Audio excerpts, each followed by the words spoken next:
नवीनतम डेमोक्रेसी हमारी है, सबसे हेल्दी डेमोक्रेसी हमारी है, सबसे सशक्त और मजबूत प्रधानमंत्री हमारे हैं। लेकिन 22 अप्रैल का मंजर जो पूरी और देश दुनिया ने देखा कि पाकिस्तान के आतंकवादी आते हैं,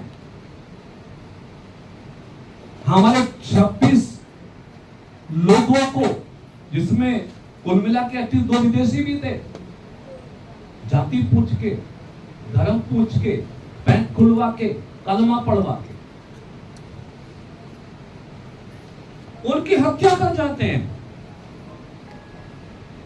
उनकी पत्नियों के सामने, उनके बच्चों के सामने, उनके परिवारजनों के सामने।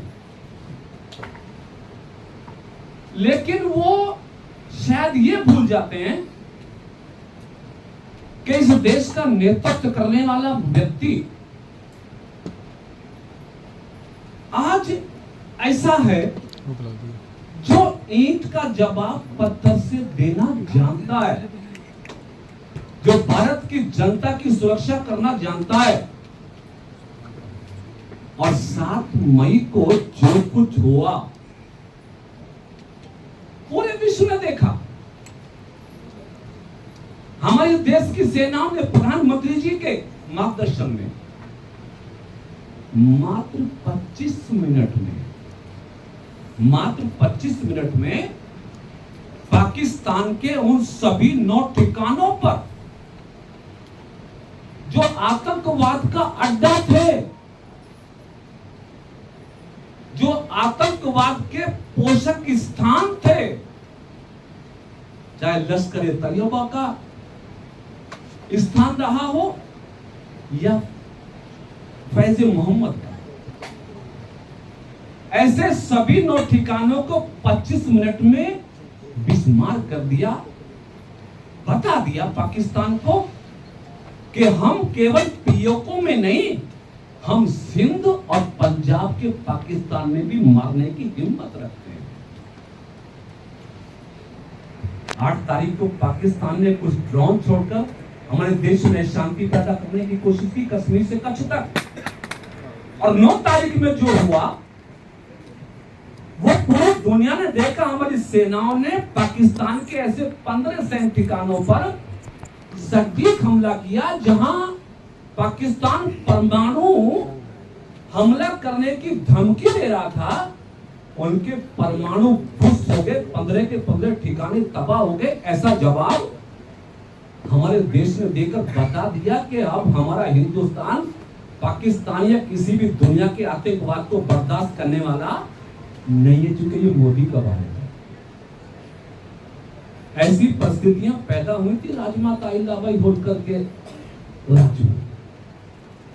कूटनीति,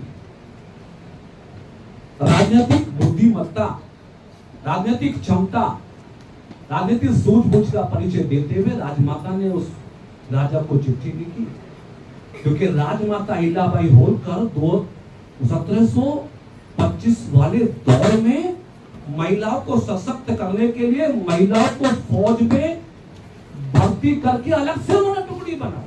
गलत न करिए, आजकल हमारी सरकार ने कमीशन बनाया, महिलाओं को आगे बढ़ने का मौका दिया, और अभी सरकार ने बहुत बड़ा कानून बना के महिला बंधन अधिनियम बनाकर 33% रिजर्वेशन एमएलए एमपी के चुनाव में दिया। उस समय राजमाता की कल्पना थी कि सैन्य शक्तियों में महिलाओं की भी सहभागिता हो, इसलिए 500 महिलाओं का एक सबल बना के, एक शक्तिशाली समूह बना के राजमाता ने तैयार किया। किसी भी पड़ोसी देश से लड़के बदला लेने के लिए, देश की सुरक्षा के लिए, उस बिहार पर राजमाता ने उस राजा को चिट्ठी लिखी, रणवीर सिंह को, कि आप हमारे देश पे हमला करने की बात सोच जरूर रहे, लेकिन विचार कर लेना कि मैं महिला हूं और मैंने अपनी महिलाओं की फौज को आपके खिलाफ लड़ने के लिए लगा दिया। अगर मैं युद्ध हार भी गई तो दुनिया कहेगी कि आपने महिलाओं पर हमला करके अच्छा नहीं किया, और अगर आप युद्ध हार गए तो सारी दुनिया कहेगी कि एक महिला से युद्ध हार गए।